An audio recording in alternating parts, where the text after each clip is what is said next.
ବ୍ୟାସନଗର ପୌର ପରିଷଦ 1 number ward ଜଳାବଡ଼ ଗ୍ରାମରେ କାଉନସିଲର ବିଜୟ ଜେନା ଓ ସଭାସେବୀ ବସନ୍ତ ପାତ୍ରଙ୍କ ସହଯୋଗରେ ଏକ ନିଆରା ଆୟୋଜିତ ବନ୍ଧୁମିଳନ କାର୍ଯ୍ୟକ୍ରମ ହୋଇଯାଇଛି।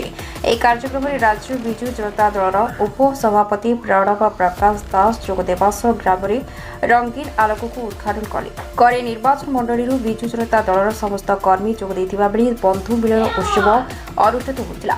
ଶେଷରେ ଏକ ମେଲୋଡି ପ୍ରୋଗ୍ରାମ ହୋଇ ସମସ୍ତଙ୍କ ମନରେ ଆନନ୍ଦର ଉତ୍ସାହ ଲହରୀ ଖେଳି ଯାଇଥିଲା। ଯାଜପୁର ସନ୍ତୋଷ ରଥଙ୍କ ରିପୋର୍ଟ କୌଶଳ ଟାଇମ୍ସ। बंधु मिलन होता है। बंधु मिलन आम गाँव सारा सब आसते सब वार्ड 26टा वार्ड आसते 28 पंचायत सब पीएस मेम्बर सरपंच सब आसते पंचायत सब सरपंच मेम्बर आसते आम बंधु मिलन गेट टुगेदर आम 1 नंबर वार्ड आम आज गेट टुगेदर करते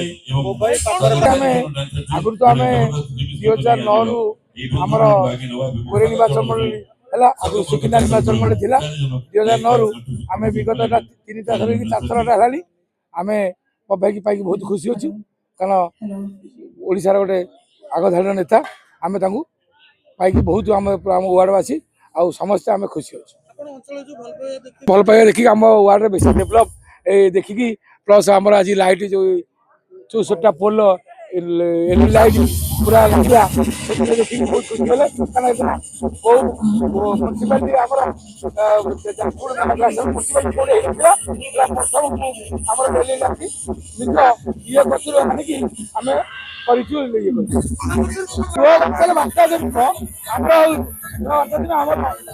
सब भल रुहतु समस्ते सुख सुख समस्त रुहतु निजर देह भल रहू ये प्रार्थना कर व्यासनगर डेभलप हो आमर वार्ड डेभलप हो समस्त खुशी रुहतु दल मिशिक किसी ना